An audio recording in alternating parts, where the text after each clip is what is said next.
അപ്പോൾ റിവ്യൂ എഴുതുമ്പോൾ എന്താണ്, എന്തൊക്കെയാണ് അതിൽ വേണ്ടതെന്നാണ് അല്ലേ. പിന്നെ അതുപോലെ റിവ്യൂ എഴുതുമ്പോൾ എത്ര പേജ് വേണം. അപ്പോൾ റിവ്യൂ എഴുതുമ്പോൾ എന്താണ്, ഒരു പേജിൻ്റെ അപ്പുറവും ഇപ്പുറവും ഫുള്ള് എഴുതിയിരിക്കണം. പിന്നെ അതിൽ ആ റിവ്യൂവിൽ എന്തൊക്കെ വേണം എന്നാണ് നമ്മളിവിടെ പറയുന്നത്. Okay, hello. ഇനി എങ്ങനെയാണ് നമ്മൾ how to write any review, ഏത് റിവ്യൂ എങ്ങനെയാണ് എഴുതേണ്ടതെന്നാണ്, അതിൻ്റെ മെത്തേഡ് എങ്ങനെയാണെന്നുള്ളതാണ്. ഓക്കെ, അപ്പോൾ നമ്മൾ എങ്ങനെയാണ് ഏത് റിവ്യൂവും എഴുതേണ്ടത്. അപ്പോൾ റിവ്യൂ എഴുതുമ്പോൾ എന്താണ്, ഫസ്റ്റ് ഒരു ഇൻട്രഡക്ഷൻ ആണ് അല്ലേ. അപ്പോൾ ആ ഇൻട്രഡക്ഷനിൽ എന്തൊക്കെയാണ് വേണ്ടത്, mention the title and the author playwright. എന്താണ്, നമുക്ക് ആ ടൈറ്റിലിനെ കുറിച്ചിട്ടും ഓതറിനെ കുറിച്ചിട്ടും അതുപോലെ പ്ലേ റൈറ്റിനെ കുറിച്ചിട്ടും എന്താണ് ഒരു പരാമർശനം നടത്തുക അല്ലെ, മെൻഷൻ ചെയ്യുക. അത് എന്തിനൊക്കെ കുറിച്ചാണ് അവിടെ പറയുന്നത് എന്നുള്ളതും എന്താണ് ആ ടൈറ്റിലിനെ കുറിച്ചിട്ടും ഓതറിനെ കുറിച്ചിട്ടും പ്ലേ റൈറ്റിനെ കുറിച്ചിട്ടൊക്കെ പരാമർശനം നടത്തുക, മെൻഷൻ ചെയ്യുക. Give A brief idea of what the work is about. പിന്നെ എന്താ നമ്മൾ ചെയ്യേണ്ടത്, എന്താണ് ഇൻട്രഡക്ഷനിൽ തന്നെ എഴുതേണ്ടതാണ് എന്തല്ലേ, ആ വർക്ക് എന്തിനെ കുറിച്ചാണെന്ന് ഒരു ചെറിയ ധാരണ നൽകുക. ഇത് എന്തിനെ കുറിച്ചിട്ടുള്ളതെന്നുള്ളത്. അപ്പോൾ തന്നിരിക്കുന്ന ഇതുണ്ടല്ലോ ചോദ്യത്തിൽ റൈറ്റപ്പ് റിവ്യൂ ചോദിക്കുമല്ലോ. അപ്പം റിവ്യൂ ചോദിക്കുമ്പോൾ ഇത് എന്തിനെ കുറിച്ചിട്ടുള്ളതാണെന്നുള്ളത് ഒരു ചെറിയൊരു ധാരണ നിങ്ങൾ അതിൽ നടത്തുക ഈ ഇൻട്രഡക്ഷനിൽ.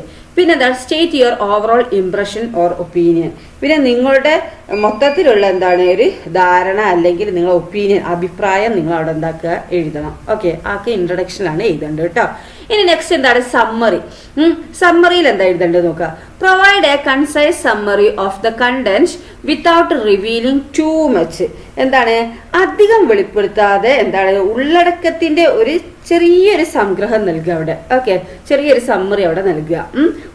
കൂടുതലായിട്ട് ഇങ്ങനെ എക്സ്പ്ലെയിൻ ചെയ്യാതെ എന്താണ് ആ കണ്ടന്റിനെ കുറിച്ച് ചെറിയൊരു എന്താണ് ആ ഉള്ളടക്കത്തിനെ കുറിച്ചിട്ട് എന്താണ് ഒരു ചെറിയ ഒരു സമ്മറി അവിടെ നൽകുക.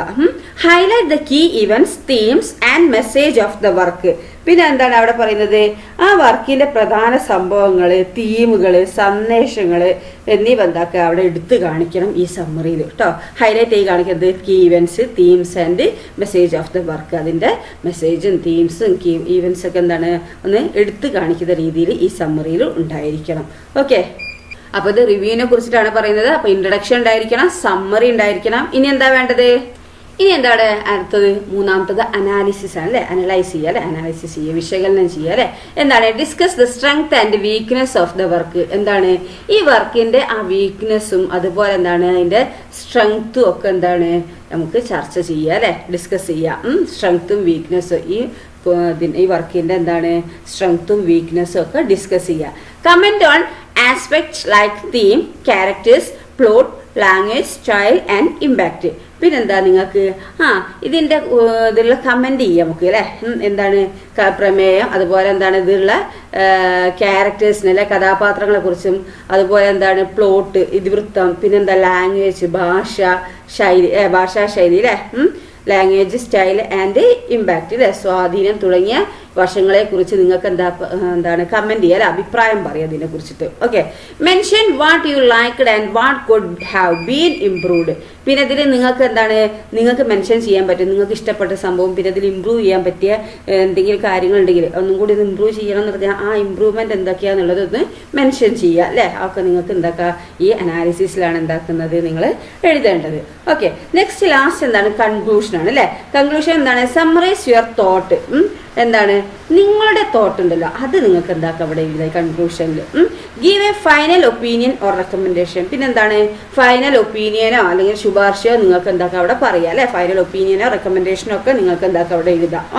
പിന്നെ ഈ applicable suggest who might enjoy the work.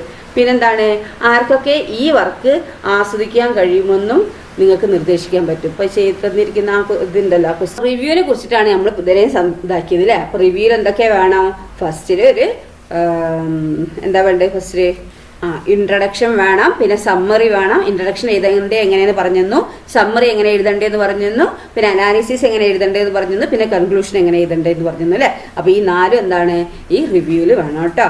Okay, അപ്പോൾ നിങ്ങൾ എന്താക്കുക ഈ ഇതൊക്കെ വെച്ചിട്ട് നിങ്ങളെന്താ ആദ്യം ചാപ്റ്റേഴ്സൊക്കെ നന്നായി മനസ്സിലാക്കണം, സ്റ്റോറിയും ഇതൊക്കെ മനസ്സിലാക്കണം.